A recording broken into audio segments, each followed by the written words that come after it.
कि आम चोर आपका इंतखाब करता है, लेकिन सियासी चोरों का इंतखाब आप करते हैं। तो वोट जो हर पाकिस्तानी का आईनी हक है, अपने इस हक को समझें, ईमानदार और काबिल अफराद को ये वोट दें। किससे सवाल पूछें? हमारे तो सवालों को फेस नहीं करते, प्रोग्राम में नहीं आते जो बुलाया जाता है, क्योंकि इनके पास जवाब है ही नहीं। ये जी 5-6 लोगों के इस्तीफे मंजूर कर लें, इनको ज्यादा गर्मी लगी हुई है, ये शहबाज शरीफ के अल्फाज हैं, और इसको फौरी करें। लंदन से अप्रूवल लेने की बात करते कहते जी लंदन से अप्रूवल लेने की जरूरत है, राना सना को टास्क देते हैं, इसको मंजूर कर लें।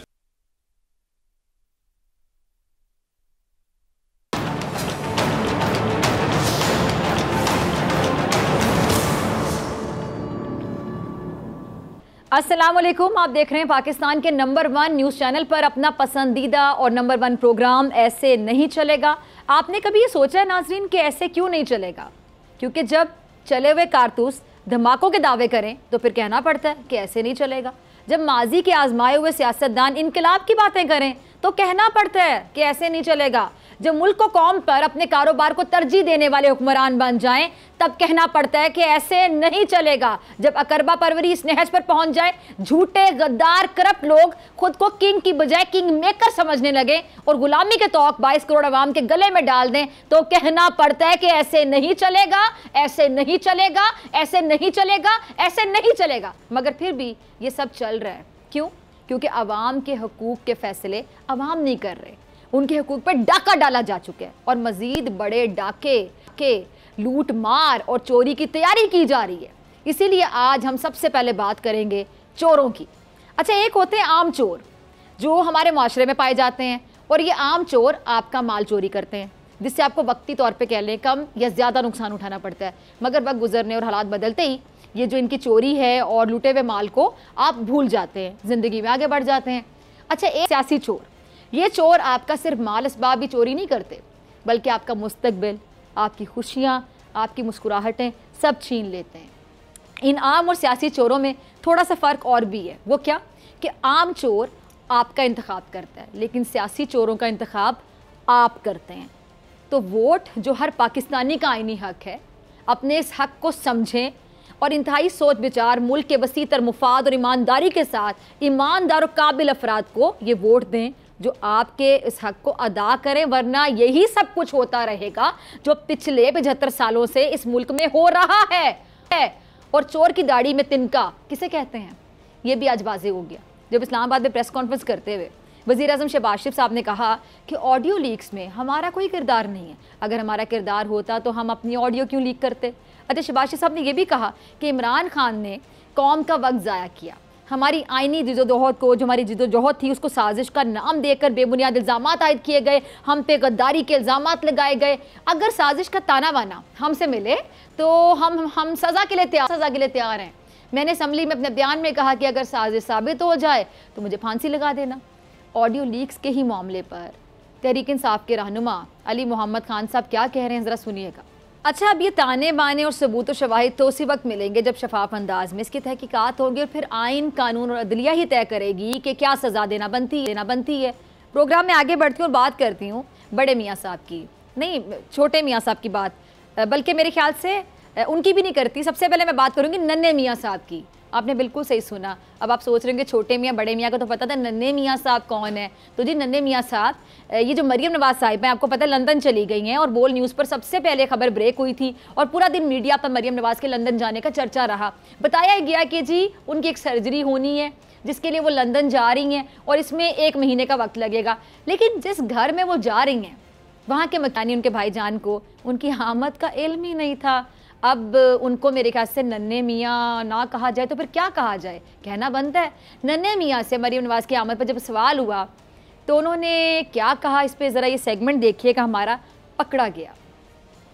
तो जनाब इसी को कहते हैं ना, पकड़ा गया। अच्छा, मरियम नवाज उस घर में जा रही हैं जिसके बारे में उनका क्या कहना था कि वो घर तो हमारा है ही नहीं, मगर नन्हे मियाँ साहब का जो एतराफ़ है वो आप सब जानते हैं और वे मानते हैं कि घर हमारा ही है। बाऊजी खाली पर्चे हिलाकर कौम को बेवकूफ़ बनाते हैं कि ये हैं वो असासे जिनसे ये जायदादें बनाई गई और ये पैसा होता है मुल्क और कौम का, जायदाद होती है बरतानिया में और दस्तावेज कतरी खत। ज़बरदस्त ज़बरदस्त ज़बरदस्त, शायद यही कहना बनता है, बहुत ज़बरदस्त। कैसा ख़ानदान है, कैसा टब्बर है ये। अच्छा, आज मरियम नवाज के हवाले से पाकिस्तान तहफ़ के सीनियर रहनुमा और माहिर कानून डॉक्टर बाबर रवान साहब ने भी मरियम नवाज को खूब आड़े हाथों लिया। ज़रा देखिएगा। क्वीन ऑफ टेलिंग लाइज, बिल्कुल सही कहा उन्होंने जी, बिल्कुल ठीक है जी। जब ये तोप ईजाद होने से, तोप चलाई जाएगी, कैलिब्री फॉन्ट की ईजाद से पहले के जो बोगस डॉक्यूमेंट्स हैं इस फॉन्ट से बनाए जाएंगे, तो फिर यही रिएक्शन आएगा ना। कहा यह भी जा रहा है कि मरियम नवाज शरीफ की लंदन से वापसी पर वफाकी काबीना में रद्दोबदल के इम्कान हैं। अब किसकी वजारत तब्दील होगी, कौन वजारत से फारिग हो जाएगा, इसके लिए सबकी नज़रें लंदन पे टिकी हुई हैं, क्योंकि ज़राए बताते हैं कि जी मरियम नवाज़ ने वज़रा की कारकर्दगी के हवाले से बाऊजी को आगाह करने का फ़ैसला कर लिया है। और लीगी जो वज़रा हैं उनमें ये तशवीश पाई जाती है कि मिफ्ता के बाद किसकी बारी है या किसकी बारी है, किस की वजारत चली जाएगी, क्योंकि मरियम नवाज़ कुछ वज़रा की कारकर्दगी से बहुत नाराज़ हैं, नाला हैं। जिसका एक सबूत ये भी है कि मरियम नवाज़ की लीक ऑडियोज़ में मिफ्ता इस्माइल के खिलाफ बातें करते सुनी जा चुकी हैं, और मरियम नवाज़ के मियाँ जावेद लतीफ़ को कलमदान ना देने के फैसले पर भी शदीद आप कह लें कि बड़े तहफ़्फ़ुज़ात पाए जाते हैं, क्योंकि जो मियाँ जावेद लतीफ़ साहब हैं उनके पास 5 माह 14 दिनों से कोई कलमदान नहीं है। और ज़रा ये बताते हैं कि जी लंदन यात्रा से वापसी पर मरियम नवाज़ का हुकूमती अमूर में किरदार बढ़ जाएगा। मरियम नवाज़ शहबाज शरीफ की टीम के कुछ वज़रा की परफॉर्मेंस से बिल्कुल भी मुतमईन नहीं है, और यही वजह है कि गुज़िश्ता प्रेस कॉन्फ्रेंसेस में, मीडिया टॉक्स में मरियम नवाज़ हुकूमती पॉलिसीज़ पर बहुत ज़्यादा तनकीद कर चुकी हैं। इसके साथ साथ मुत्तहिदा हुकूमत के घिस्से पिटे मफरूर और इश्तिहारी वज़ीर ख़जाना जिन्हें हाल ही में इम्पोर्ट किया गया, इसहाक डार साहब, वो भी मरियम नवाज़ के हुकूमती अमूर में किरदार को बढ़ाने के शदीद हामी हैं। और क्यों ना हो, अब सबको इंतज़ार इस बात का है कि मरियम नवाज़ को बरियत के बाद नून लीग में अंदरूनी जो मामलात हैं ये किस करवट बैठेंगे।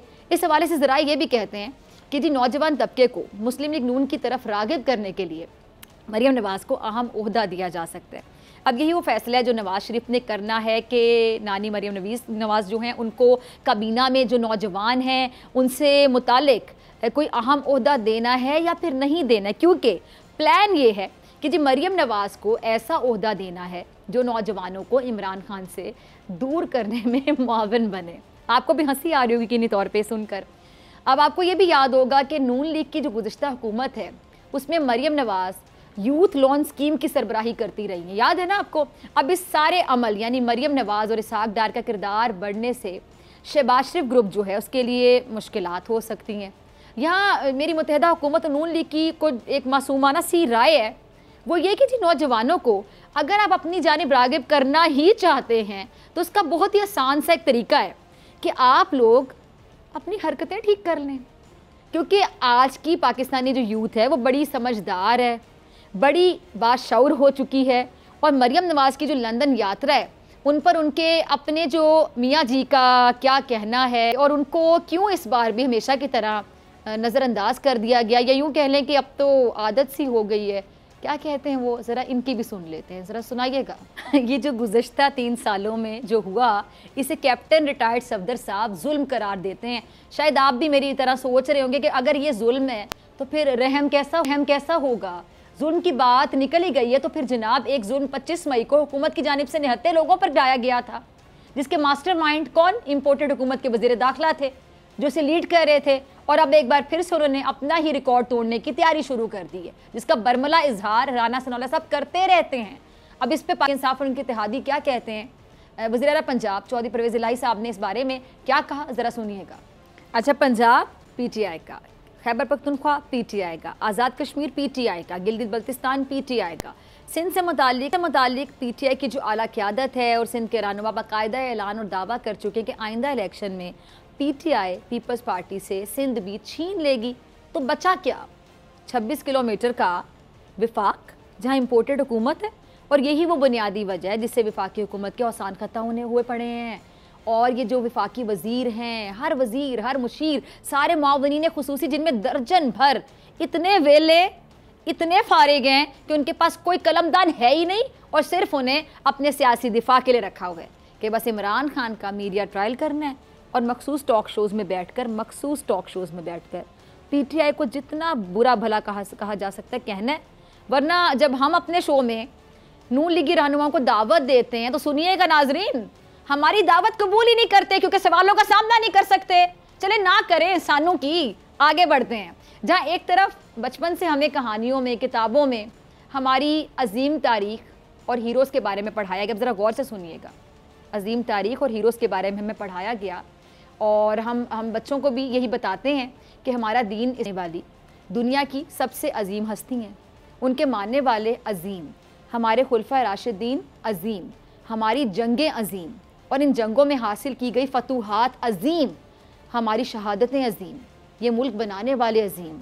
लेकिन अब देखें, ये हमारी एक बदकिस्मती कह लें कि आज इसी कौम की कि जिसकी तारीख बेहतरीन लीडर्स और रहनुमाओं से भरी पड़ी है, इस कौम के फ़ैसले करने वाले को दुनिया आज करप्शन की मिसाल के तौर पर अपनी दरसगाहों में बच्चों को पढ़ा रही है। ज़राए के मुताबिक कहा जा रहा है कि ये कनाडा की एक यूनिवर्सिटी है जिसमें नवाज शरीफ साहब को करप्शन पर बतौर मिसाल लिया गया है। सिर्फ इतना नहीं, बल्कि आप मौजूदा हुकूमत को कोई वजीर, मुशीर, लीडर, रहनुमा उठाकर देख लें, शायद ही कोई ऐसा हो जिस पे करप्शन का कोई इल्ज़ाम ना हो, जिसके खिलाफ कोई मुकदमा ना हो, जिसके आमदन और असासों में ज़मीन आसमान का फ़र्क ना हो। और इसके बाद हैं उनके भाई जो मुल्क के वज़ीर आज़म हैं, जिस दिन हलफ उठाया उसी दिन उन पर फ़र्द जुर्म आइंदोना थी। वो लोग जिनके मुलाजमों के अकाउंट्स में अरबों रुपए की ट्रांजैक्शंस हुई, लेकिन बिला वास्ता एक के बाद एक गवाह मर गए। तफ्तीश करने वाले अफसर भी हार्ट अटैक से चल बसे। अब बस एक के बाद दूसरा मुकदमा ख़त्म हो रहा है। और एक ज़रा ये क्लिप होगा, टीम ज़रा चलाइएगा, ये ज़रा सुनिएगा इन खातून को। इसे कहते हैं दिल से बोलना। ये खातून दिल से बोल रही हैं। ये खातून कह रही हैं कि मैं अपने बच्चों को नसीहत करती हूँ कि अगर इन्होंने मौजूदा हुकूमत में से किसी को भी वोट दिया तो रोज़े महशर इनको अपना दूध नहीं बख्शूंगी। ये हालत है अवाम की। देखिए आपने, सुनिए आपने, महसूस। और जब भी इलेक्शन से फरार की कोशिशें कर रहे हैं, और क्यों ना करें, इन्होंने अवाम से किया हुआ कोई एक वादा तो पूरा नहीं किया। बातें इनकी सुन लें बस आप। हुकूमत में आने से पहले ज़रा इनके दावे चेक कर लें। ये क्लिप होगा, टीम ज़रा चलाइएगा।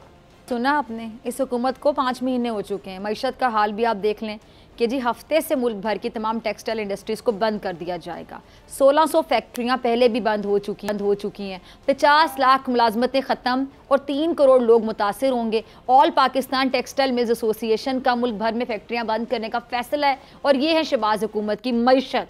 और जिस इमरान खान की हुकूमत इन्होंने गिराई थी, उसके दौर में इसी टेक्सटाइल इंडस्ट्री का हाल ये था। 1990 के बाद पहली बार टेक्सटाइल इंडस्ट्री मुकम्मल तौर पर बहाल हुई। टेक्सटाइल सेक्टर के काम में तेज़ी आई। 2 लाख मजदूरों की कमी का सामना करना पड़ा। 50,000 बंद पावर लूम्स जो हैं वो चल पड़े और मज़ीद 30,000 नई पावर लूम्स लगने का इम्कान था, जो शायद अब मुमकिन नहीं है, बल्कि सोचना भी गुनाह है। ये था इमरान खान का पाकिस्तान, जिसकी हुकूमत को ख़त्म करके, महंगाई मुकाओ मार्च करके ये लोग इक़्तिदार में आए। सिर्फ 5 माह के अंदर इतनी। इसका जिम्मेदार किसको ठहराएं? किसके सर पे सेहरा सजाएं? किससे सवाल पूछें? हमारे तो सवालों को फेस नहीं करते, प्रोग्राम में नहीं आते जो बुलाया जाता है, क्योंकि इनके पास जवाब है ही नहीं। हम तो बस अब इतना ही कहेंगे कि ऐसे नहीं चलेगा। मिलते हैं ब्रेक के बाद।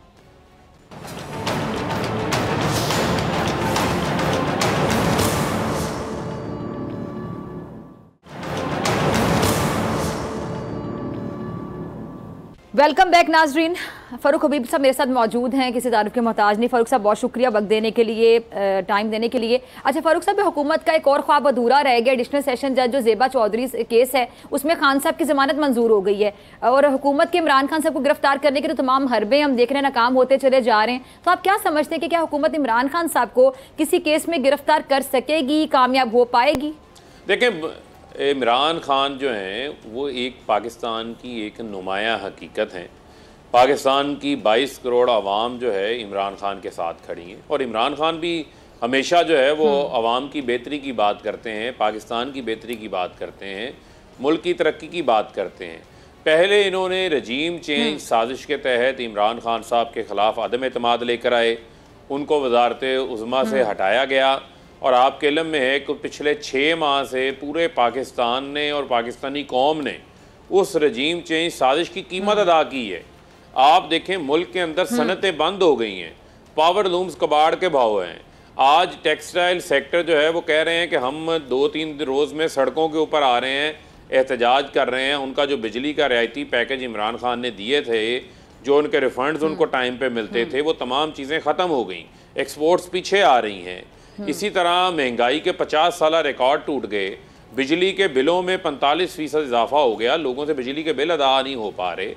ये वो तमाम चीज़ें हैं जो कि रजीम चेंज साजिश के बदतरीन असरात पाकिस्तान के ऊपर पड़े। लेकिन चूँकि इमरान खान साहब अवाम में हैं, सड़कों के ऊपर हैं, अवाम को मुतहरक किए हुए हैं, 54 से ज़ायद 6 माह के अंदर जलसे कर चुके हैं। 17 जुलाई को 20 ज़िमनी इंतखाबात में से 15 ज़िमनी इंतखाबात पंजाब में हमने जीते, पंजाब हुकूमत हमारी वापस आ गई। कराची में ज़िमनी इलेक्शन हुआ, वो भी PTI जीत गई। हर तरफ इनको इमरान खान की जो अवामी मकबूलियत है वो भरपूर तरीके से नज़र आ रही है, जिसके बायस ये लोग परेशान हैं। ये लोग रातों को सोते जागते उठते बैठते इनको इमरान खान नज़र आता है। यही वजह है कि ये ऐसे मुकदमात कायम करते हैं इमरान खान साहब के ऊपर कि किसी तरीके से इमरान खान का रास्ता रोका जा सके। लेकिन मैं समझता हूँ कि इमरान खान साहब ने हमेशा रूल ऑफ लॉ की बात की है, हमेशा कानून की हाकमियत पर बात की है, कोई गैर कानूनी काम नहीं किया। यही वजह है कि आपने देखा कि आज भी अदालत से जो है वो उनकी ज़मानत मंजूर हुई। लेकिन ये लोगों के मज़मूम मकासद हैं। ये लोगों ने खान साहब को रास्ते से हटाने की साजिश भी तैयार की, टेक्निकल ग्राउंड के ऊपर उनको सियासी मैदान से नॉकआउट करने की भी साजिश तैयार की। कभी तोशाखाना का जो है वो केस बना देते हैं, कभी छुप जाते हैं किसी और मामले के पीछे जाके, तो कोई ना कोई इनकी साजिश जो है वो चलती जा रही है। पहले इनको ये लगता था कि वजारत आज़मा से हटाएंगे तो इमरान खान अवाम में गैर मारूफ हो जाएंगे, उनकी शोहरत ख़त्म हो जाएगी। लेकिन इमरान खान तो आज अपनी सियासी 26 साल सियासी तारीख की सबसे ज़्यादा मकबूलियत के ऊपर हैं। इसी वजह से काम पे टांगती हैं, इसी वजह से खौफजदा हो जाते हैं। खौफजदा होकर फिर ये ऐसे काउंटर प्रोडक्टिव काम करते हैं जिससे इनको नाकामी का सामना करना पड़ता है। ठीक है। अच्छा फारूक साहब, ये जो PTI अरकान के इस्तीफ़ों के केस के समाअत के दौरान अदालत ने जो अहम रिमार्क्स देते हुए कहा है कि जी जिन PTI अरकान के इस्तीफ़े मंजूर नहीं हुए वो पार्लियामेंट में बैठें, अदालत मौका दे रही है तो पार्लिमानी मसाइल पार्लियामान में हल करें। तो क्या तहरीक इंसाफ के जो अरकान हैं पार्लियामेंट में जाकर बैठेंगे? इस हवाले से आप लोगों की क्या हिकमत अमली, क्या स्ट्रैटेजी है? देखें, पहले तो हमारा आज मौक़िफ़ जो है वो बड़ा वाज़ेह है पटिशन में कि एक ऑडियो सामने आती है जिसमें वज़ीर आज़म शहबाज शरीफ हैं, राना सना है, यास सादिक है, एहसन इकबाल है और कुछ और इनके वफाकी वज़रा मौजूद हैं, जहां बैठ के ये कॉन्स्पिरेसी कर रहे हैं कि किन किन लोगों के इस्तीफ़े जो है वो मंजूर करने हैं। ये जी 5-6 लोगों के इस्तीफ़े मंजूर कर लें, इनको ज़्यादा गर्मी लगी हुई है, ये शहबाज शरीफ के अल्फाज हैं, और इसको फौरी करें। लंदन से अप्रूवल लेने की बात करते कहते जी लंदन से अप्रूवल लेने की ज़रूरत है, राना सना को टास्क देते हैं, इसको मंजूर कर लें। पहले रोज़ से जब से ये इस्तीफ़े मंजूर हुए हम ये बात बारहा कह रहे थे कि ये रिज़ाइन इन्होंने डिस्क्रिमिनेशन की बुनियाद पर एक्सेप्ट किए हैं, ये पिक एंड चूज़ इन्होंने किया है, ये रिज़ाइन जो है इन्होंने इम्तियाजी सलूक बदनीयती के तहत किए। 123 अरकान ने एक तरह के फॉर्मेट पे इकट्ठे पार्टी के कलेक्टिव डिसीजन पे इस्तीफ़े दिए। तो ये नहीं हो सकता कि आप चंद लोगों के इस्तीफ़े एक्सेप्ट कर लें, बाकी लोगों के आप मंजूर ना करें। सब के लिए एक ही जैसा तरीक़ाकार होना चाहिए था। चूँकि इलेक्शन कमीशन भी इनके साथ हैंड इन ग्लव है इस सारे मामले में, तो बजाय 123 के ऊपर इंतखाबात होते, इन्होंने 11 मंजूर करके 9 के ऊपर इंतखाबात कर दिए, एक रुकन उसमें से भी मुनहरफ हो गया, तो अब 8 हलकों में ज़िमनी इंतखाबात हो रहे हैं। तो हमारा ये मौक़िफ़ था। लेकिन अदालत जो कि वो ये समझते हैं कि ये स्पीकर के मामलात में, असम्बली के मामलात में हम किसी किस्म की कोई इंटरफेरेंस नहीं करना चाहते, तो आप असम्बलियों में वापस चले जाएं, आप अपने कंडक्ट से ये साबित करें। तो असम्बलियों में वापस जाने का हमारा अभी तक कोई फ़ैसला ऐसा नहीं है। असम्बली में अगर वापस जाना है तो कोई हमारे पास कोई कंक्रीट चीज़ हो कि ये इंतखाबात का टाइम फ्रेम आ गया है, कोई इंतखाबी इस्लाहात करनी है, कोई इलेक्शन कमीशन की रिकॉन्स्टिट्यूशन करनी है।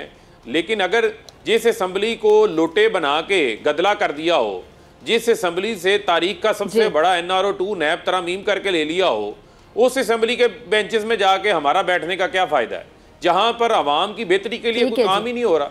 ये तो एक रबड़ स्टैम्प असम्बली बनी हुई है जहां पर रजीम चेंज साजिश की बाकियात जो है वो काम कर रही हैं। हम तो इनको घर भेजना चाहते हैं, फौरी इंतखाबात चाहते हैं। तो लिहाजा हम अपने मौक़िफ़ के ऊपर कायम हैं। अदालत ने जो पटिशन थी हमारी वो गैर मुइना मुद्दत के लिए जो है उसको मुलतवी किया है। और मैं ही समझता हूँ कि अभी हमारे लिए ये बड़ा वाज़ेह है कि अब हमने अपने मार्च की तैयारी करनी है, अवामी दबाव को मज़ीद आगे बढ़ाना है और इस हुकूमत को जो है वो अब किसी सूरत चलने नहीं देना। इनका एक एक लम्हा पाकिस्तान के लिए नुकसान दे। ठीक है जी। अच्छा, शहबाज शरीफ साहब की प्रेस कॉन्फ्रेंस भी आपने सुनी होगी, बड़ी अहम उन्होंने बातें की और उन्होंने ये भी कहा कि जी अगर हमने ऑडियो लीक करनी होती हम अपनी क्यों करते, और वो कह रहे हैं जी कौन वज़ीर-ए-आज़म हाउस आकर एतमाद से बात करेगा। इस पर मैं कॉमेंट चाहूँगी। देखें, फिर मैं आपको ये कहूँगा, ये जो साइफ़र के हवाले से जो गुफ्तगू है ये तो वज़ीर-ए-आज़म ऑफिस से जो है वो जारी की गई है, वज़ीर-ए-आज़म हाउस से जारी की गई है। तो मुझे आप ये बताएं कि क्या ऑफिशियल सीक्रेट एक्ट की ये खिलाफ वर्जी नहीं है? और इसके अलावा आप ये भी बता दें कि जो उन्होंने अगर प्रेस कॉन्फ्रेंस की है तो वज़ीर-ए-आज़म ऑफिस, जो कि पाकिस्तान का चीफ़ एग्जीक्यूटिव का ऑफिस है, वज़ीर-ए-आज़म कोई भी हो, अगर वहाँ पर की गई गुफ्तगू जो है वो इतनी गैर महफूज है तो फिर आप ये देख लें कि हमारे जिन लोगों की ये ज़िम्मेदारी है, क्या उन्होंने अपनी ये ज़िम्मेदारी पूरी की है या उनकी ज़िम्मेदारी में उन्होंने जो है वो क्रिमिनल नेगलिजेंस की है। एक बहुत बड़ा, मैं समझता हूँ कि सिक्योरिटी लैब्स है, एक बहुत बड़ा सिक्योरिटी की सतह के ऊपर एक ब्रीच हमें जो है वो नज़र आता है। तो ज़िम्मेदारान के ख़िलाफ़ अब तो इनकी हुकूमत है तो कार्रवाई तो इन्होंने करनी है, को ज़िम्मेदारों का तयन हुआ। तो फारूक साहब, ये जिस तरह आप कह रहे हैं कि अगर वज़ीर-ए-आज़म हाउस ही महफूज नहीं है, चीज़ सामने आती है और उसको एडमिट कर लिया जाता है तो उसके कंटेंट्स पे भी बात होती है फिर। ठीक है, ठीक है। जैसे कि आप कह रहे हैं जी अब ये जो महफूज ही नहीं है, वज़ीर-ए-आज़म हाउस भी महफूज नहीं है, वहाँ से भी गुफ्तगू ठीक है। तो इसी चीज़ को मद्देनज़र रखते हुए इमरान खान साहब ने इस दफ़ा जो हिकमत अमली है, स्ट्रैटेजी थोड़ी तब्दील की है लॉन्ग मार्च के हवाले से कि जी वो इस वक्त इसको खुफिया रख रहे हैं, किसी को नहीं बता रहे कि क्या हिकमत अमली होगी। आप ये देख लें कि इमरान खान साहब के घर को भी बग्ड करने की कोशिश की, जो उनका चेयरमैन सेक्रेटेरिएट है उसको भी बग्ड करने की कोशिश की, और आपके इल्म में है कि उनके घर में एक उनके मुलाजिम को तैयार किया जाता रहा, उसको नौकरी का लालच दिया जाता रहा, उसको पैसों का लालच दिया जाता रहा कि ये डिवाइस जो है वो खान साहब के बेडरूम में जाके आप किसी जगह पर छुपा दें ताकि वहाँ की बातें जो हैं वो सुन सकें, उन तक रिकॉर्डिंग पहुँच सके। अब इमरान खान तो मुल्क के वज़ीर-ए-आज़म भी नहीं है, लेकिन ये कौन ये काम कर रहा था, कौन ये खौफजदा है और किसको वो बातें सुनना जो है वो ज़रूरी हैं, किसके लिए वो बातें बहुत ज़्यादा जो है वो कारआमद हैं, जिसकी वो काउंटर स्ट्रेटजी बनाना चाहता है, तो ये तो वो काम कर रहे हैं। तो मैं ये समझता हूँ कि बजाय हम जो हमारा दुश्मन है, जो बैरूनी दुश्मन है या जो अंदरूनी सतह के ऊपर पाकिस्तान को कमज़ोर करना चाहते हैं, उनके ख़िलाफ़ हम अपनी तवज्जो दें। यहाँ पर अगर हमने सियासी लीडरान की ही जासूसी करनी है तो फिर मुझे आप ये बताएं कि हम आगे कैसे चल सकते हैं, कैसे हम अपनी जमहूरियत को मजबूत कर सकते हैं। तो ये वो तमाम चीज़ें हैं जो कि मैं समझता हूँ कि तमाम जो ज़िम्मेदारान हैं उनके सोचने की हैं और उसके सोच के उसके ऊपर कोई बेहतर हिकमत अमली और डायरेक्शन बनाने की। फारूक हबीब साहब मेरे साथ मौजूद है। नाज़रीन, आपसे मुलाकात होगी शॉर्ट ब्रेक के बाद।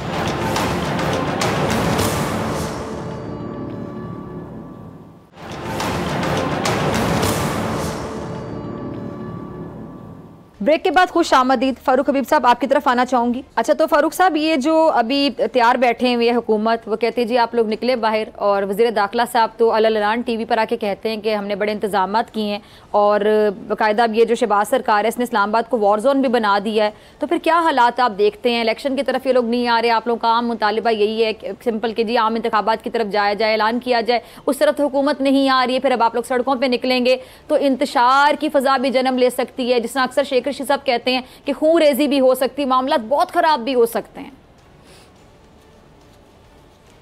देखें, बात यह है ये किसकी जिम्मेदारी? आज हुकूमत में ये लोग हैं, 3.5 साल कहते रहे फौरी इंतखाबात कराएं, फौरी इंतखाबात कराएं। आज इंतखाबात से राह फरार ये लोग इख्तियार कर रहे हैं, हम इंतखाबात से राह फरार इख्तियार नहीं कर रहे।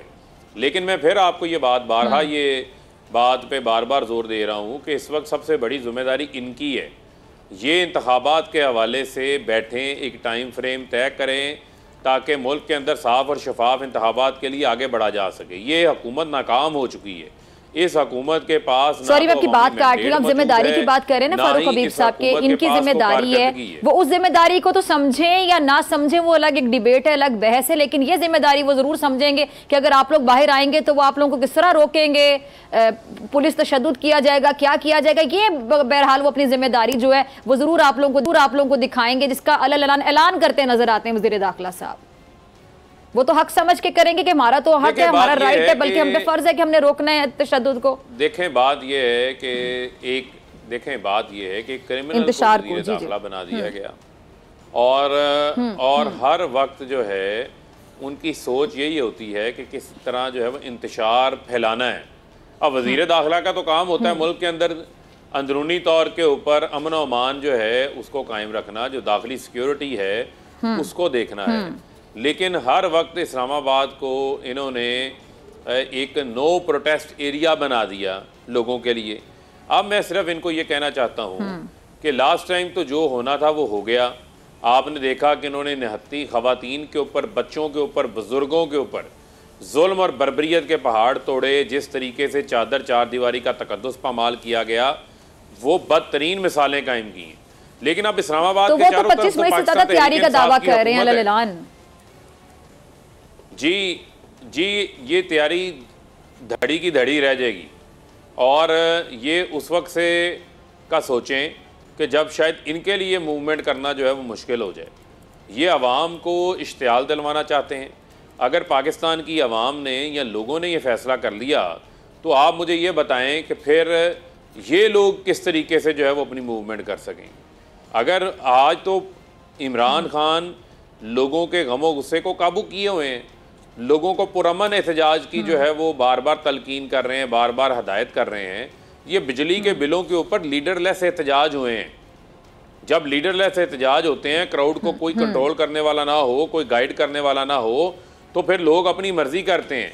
जिस सतह के ऊपर ये हालात को ले आए हैं, मुझे आप बताएं, जो फैक्ट्री बंद हो रही है, जो पावर लूम बंद हो रही है, जो स्पिनिंग बंद हो रही है, लाखों मजदूर बेरोजगार हो रहे हैं।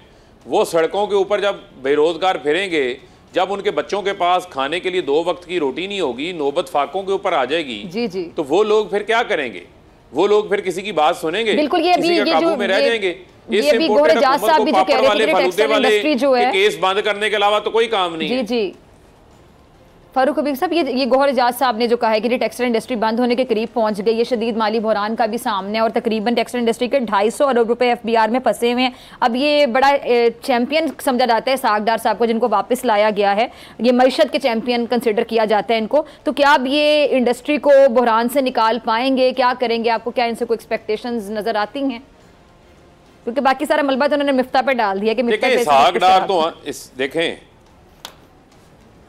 देखें बात ये है, इसहाक डार तो आए हैं लूट मार का पैसा मनी लॉन्डर करने। जो 6 महीने में शहबाज शरीफ एंड कंपनी ने पैसा लूट मार कर लिया है, वो इसहाक डार की एक्सपर्टी है। जाली अकाउंट्स बनाना, मुल्क से बाहर पैसा भिजवाना, ये है इसहाक डार की टोटल एक्सपर्टी, जिसमें उनका तजर्बा है।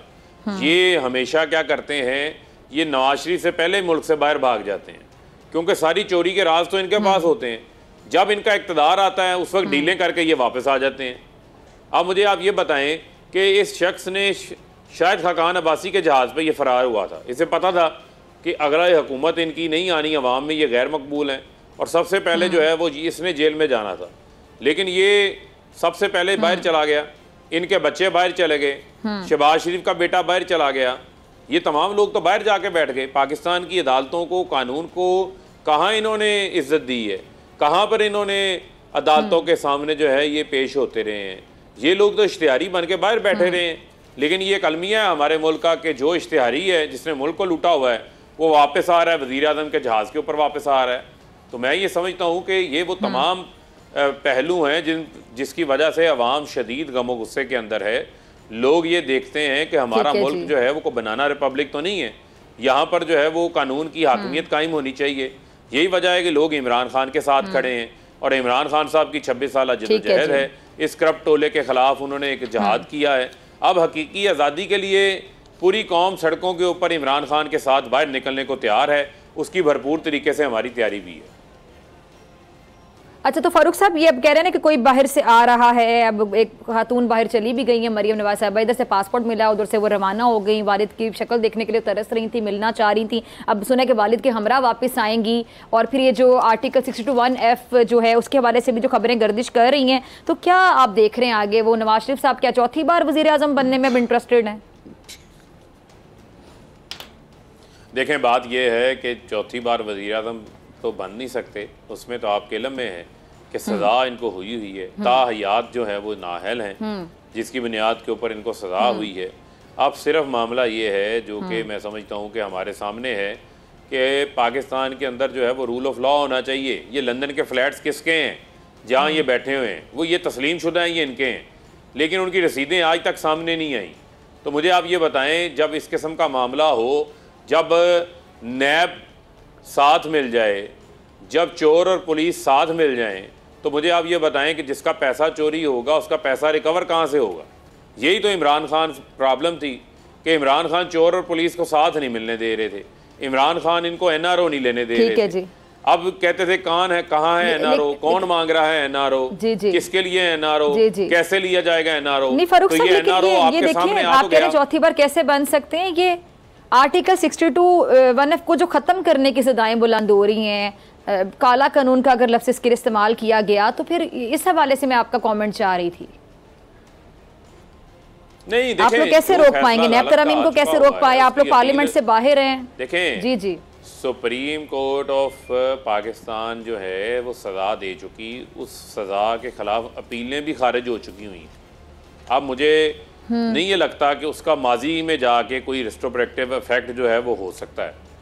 उसके लिए तो कोई ना कोई आईनी तरमीम ज़ेर बहस है, ना कोई कानूनी तौर के ऊपर कोई अमेंडमेंट जो है वो ज़ेर बहस है।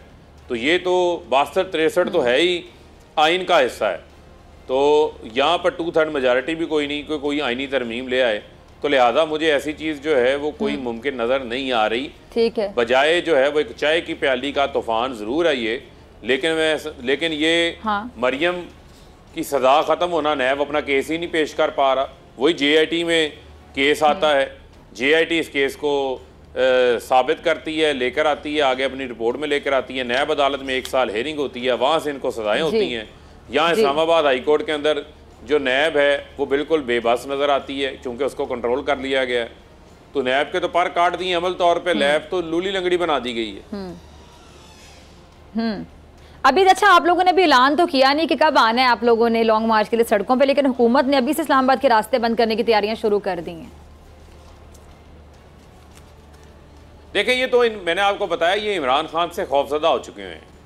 फिर मैं बार बार वो कहता हूँ कि काम पे टांग रही हैं इनकी बहुत ज़्यादा। इनको ये इल्म में है कि इमरान खान साहब जो हैं वो लाखों लोगों को इस्लामाबाद लेके पहुँचेंगे, और इस्लामाबाद से अपनी लोग भी बहुत बड़ी तादाद के ऊपर जो है वो बाहर निकलने को तैयार हैं। फारूक साहब, आखिरी 30 सेकंड में आपका आखिरी आपसे सवाल एक पूछना चाहूँगी, आपसे आखिरी सवाल पूछना चाहूँगी कि आपको लगता है कि लॉन्ग मार्च की नौबत नहीं आएगी? मामलात का जो ऊँट है किसी करवट बैठ भी सकता है, क्योंकि आप लोग बारहा एक ही बात करते हैं कि आम इंतखाबात का ऐलान कर दिया जाए, दूध का दूध पानी का पानी हो जाएगा कि कौम किसके साथ है। आपको अभी भी उम्मीद है कि लॉन्ग मार्च की नौबत नहीं आएगी? देखें, बात यह है कि अगर तो इन्होंने अपनी अखीर देख के जानी है तो फिर तो लॉन्ग मार्च की नौबत आएगी। अगर ये कहते हैं कि कोई चीज़ इनके पल्ले रह जाए तो फिर इनको जो है वो हमारा मुतालबा तस्लीम करना चाहिए, अदरवाइज़ फिर अवाम सड़कों के ऊपर आएगी तो फिर इनकी मुश्किलात में मज़ीद इजाफा होगा। ठीक है जी फारूक साहब, बहुत शुक्रिया आपके वक्त के लिए। इसी के साथ मुझे दीजिए, से मुलाकात होगी इंशाल्लाह पीर के रोज़, सेम टाइम सेम चैनल। अगर ज़िंदगी ने वफ़ा की, दुआओं में याद रखिएगा, अपना बहुत ख्याल रखिएगा। अल्लाह निगहबान।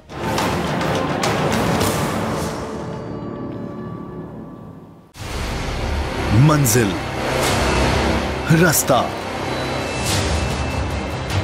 जज्बा, भयानक सच्चाई से हटाए पर्दे और तोड़ डाली झूठ की बेड़ियां। सलाखों से डरना कैसा जब चट्टानों ने पाला हो। इमरान खान बोल के साथ, जुम्मे से इतवार रात 10 बजे सिर्फ बोल न्यूज पर। सबसे ज्यादा व्यूज, सबसे ज्यादा रील्स और सबसे ज्यादा रेटिंग के साथ बोल अब भी नंबर 1 पोजीशन पर बरकरार। अगर आपको ये वीडियो पसंद आई तो सब्सक्राइब करें और बेल आइकन पर क्लिक करें। सब्सक्राइब करें और बेल दबाएं ताकि कोई खबर रह न जाए।